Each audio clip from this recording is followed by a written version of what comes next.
संभल जामा मस्जिद मामले में तशद्दुद, आतिशजनी और फायरिंग में 3 हलाक, सीओ समेत कई पुलिस अहलकार जख्मी। कई अजला की पुलिस के बावजूद आतिशजनी में 3 कारें और 8 बाइक तबाह कर दी गई।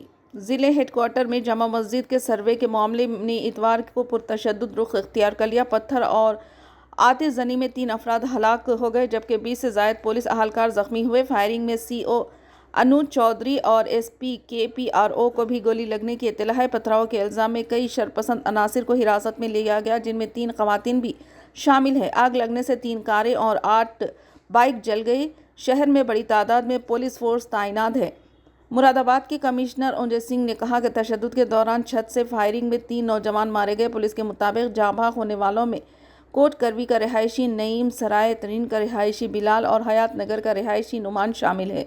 पुलिस इनका पोस्टमार्टम कराने की तैयारी कर रही है। बिगड़ती हुई सूरत हाल पर काबू पाने के लिए अमरोहा, मुरादाबाद, रामपुर अजला की पुलिस फोर्स बशमूल AD, DIG, कमिश्नर, SP ने इलाके में डेरे डाल दिए हैं। पुलिस इस वक्त फ्लैग मार्च कर रही है। इंटरनेट सर्विस मुअत्तल कर दी गई है। पुलिस के मुताबिक इलाके का माहौल ख़राब करने के लिए शरपसंद अनासिर ने पहले पथराव और आतिशजनी शुरू की और फिर बच्चों और ख़वातीन को रेस्क्यू के लिए आगे भेज दिया। इस वाक़े में ख़वातीन के भी मुलविस होने के इम्कानात की तहक़ीक़ात की जा सकती है। सबसे पहली बात तो ये है कि संभल की चंडूशील जहाँ मस्जिद है वो कोई 50 साल 100 साल नहीं बल्कि 200-250 साल पुरानी मस्जिद है, उससे ज़्यादा है।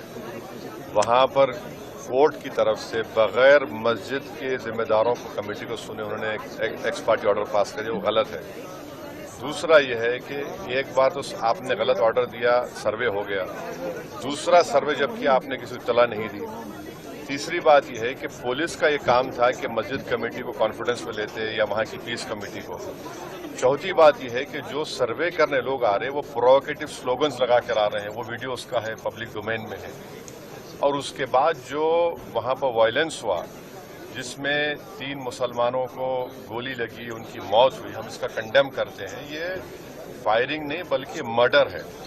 और जब से बाबरी मस्जिद राम मंदिर का जजमेंट आया, जिस बात को मैं पर्टिकुलरली कह रहा हूँ कि उस जजमेंट के बाद ये सब चीज़ें खुलेंगी और एक के बाद एक खुल रही हैं। ASI प्रोटेक्टेड मॉन्यूमेंट सब बातें कर रहे हैं, क्या ASI के कानून में नहीं है कि आप उसका रिलीजियस नेचर चेंज नहीं, कैरेक्टर चेंज नहीं कर सकते? किस बुनियाद पे कर रहे हैं ये? और आप किस बुनियाद पर अपने फेथ को दूसरों पे थोपेंगे? भाई कानून कोई चीज़ है ही नहीं है। जिस दिन कोर्ट में सुनवाई होती है उसी दिन ऑर्डर हो जाता है, उस दिन सर्वे भी हो जाता है। ये तो 1948 में ऐसे ही हुआ था बाबरी मस्जिद में। तो ये जो फायरिंग हुई है ये फायरिंग नहीं है, मर्डर है। और जो भी ऑफिसर्स इन्वॉल्व है उनको सस्पेंड करना चाहिए और एक सिटिंग हाई कोर्ट जज से इसकी इंक्वायरी होनी चाहिए। ये सरासर गलत है, जुल्म हो रहा है वहां पर तो संभल में। वहां के सांसद पे FIR दर्ज कर दिया गया।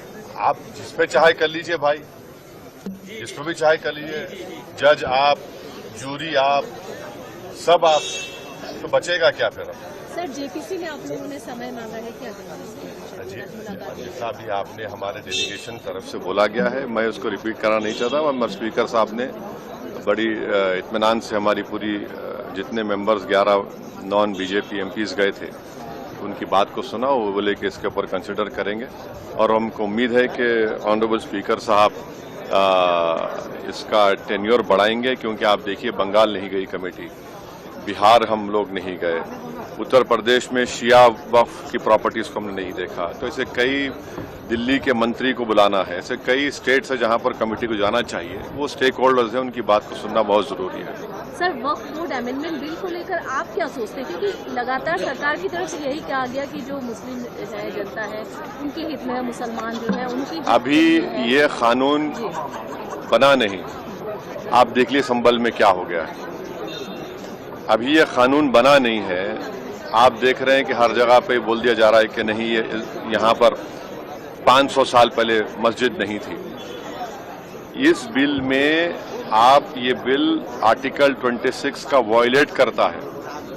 ये संविधान के फंडामेंटल राइट का 26 का ग्रेव वायलेशन है। ये बिल कलेक्टर को इतने पावर्स दे रहा है कि कलेक्टर तय करेगा कि कौन सी वक्फ प्रॉपर्टी है नहीं है। ये कैसे होगा? कलेक्टर कैसा जज होगा अपने ही केस में?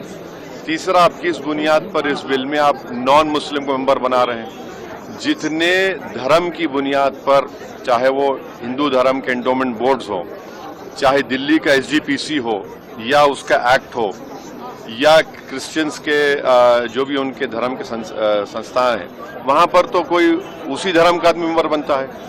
आप तो कंपलसरी स्टेट वक्फ बोर्ड में जहां पर 11 मुसलमान बनते थे, वहां पर आप मेजॉरिटी नॉन मुस्लिम बनाना चाह रहे हैं। सेंट्रल वक्फ काउंसिल में मेजॉरिटी ऑफ नॉन मुस्लिम बनाना चाह रहे हैं।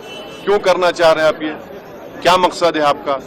कलेक्टर को इतना पावर दे रहे हैं, तो ये आर्टिकल 26 का ग्रेव वायलेशन है और इसीलिए वक्फ को बचाने के लिए नहीं लाया जा रहा है, ये वक्फ को खत्म करने के लिए, और वक्फ बोर्ड को सिर्फ एक पोस्ट ऑफिस बना के रखना चाह रहे हैं। तो जो वक्फ की प्रॉपर्टी है वो गवर्नमेंट की दी भी नहीं है, इसको मुसलमानों की गाड़े खून की कमाई है, तो आप उसको छीनना चाह रहे हैं। और उतना ही मकसद है सरकार का।